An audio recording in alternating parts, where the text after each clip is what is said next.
नावनि गोदोनायाव खेबसेनो साब्रै सुबुंफोरनि जिउ खहा।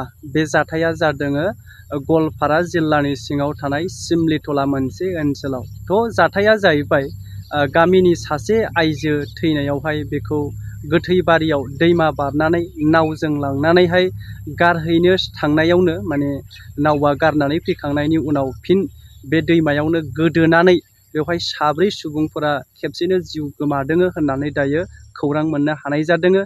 लोगोसे दासिमबो बे साब्रैनि गेजेरावहाय सासेया नागिरनानै मोनाखै, नैबेबायदि खौराङाव दायो गोसारगासिनो दङ।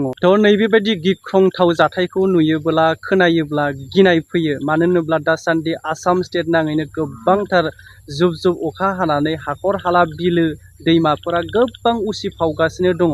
बेनि जाउनावहाय न' लोमनाय, बेबायदि बायदिसिना बुखारलांनाय, आबाद खहा, न' खहा खालामनाय, गोबांथार बेबायदि खहा खालामनायनि जाउनावहाय आरोबाव नैबेबायदि थासारि दायो जिउ खोमानांनो गोनां जानाय।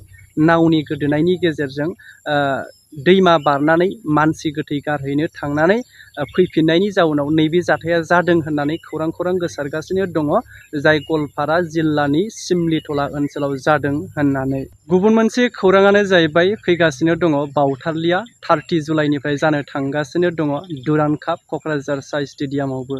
दा बेनि सोमोन्दै बिटिआरनि गेलेमु बिफाननि दावबायसा बर' बिथां सारा माखासे बाथ्रा बुंदों, जाय बाथ्राफोरखौ नोंथांमोननि गेजेराव होनो थांगासिनो दङ जे बे दुरान्ड कापनि गेजेरजों जे जोंनि थाखाय मा बेनिफिट दङ बेनि सोमोन्दै माखासे बाथ्रा बुंदों। नैबे भिडिअखौ नोंथांमोना आबुङै नायलांदो। लोगोसे जाय भिडिअखौ नोंथांमोननि गेजेराव होफैबाय बिनि सोमोन्दै माबायदि सानो बा बे मोननै खौरांनि सायाव नोंथांमोना कमेन्ट खालामहरनो हागोन।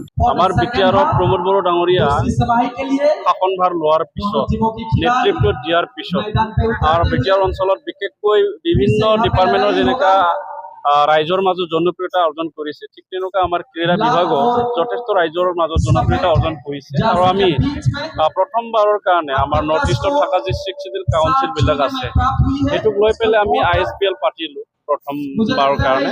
আৰু এই ISPL পাতি পেলাই আমি আমাৰ বিটিআৰ অঞ্চলত নৱপ্ৰজন্ম যিসকলে উঠি অহা খেলাৰী তেখেতসকলক যথেষ্ট উৎসাহ যোগোৱাটো আমি দেখিছোঁ। আৰু যোৱা বছৰ আমি 132nd দুৰান্ড কাপটো পাতিলোঁ।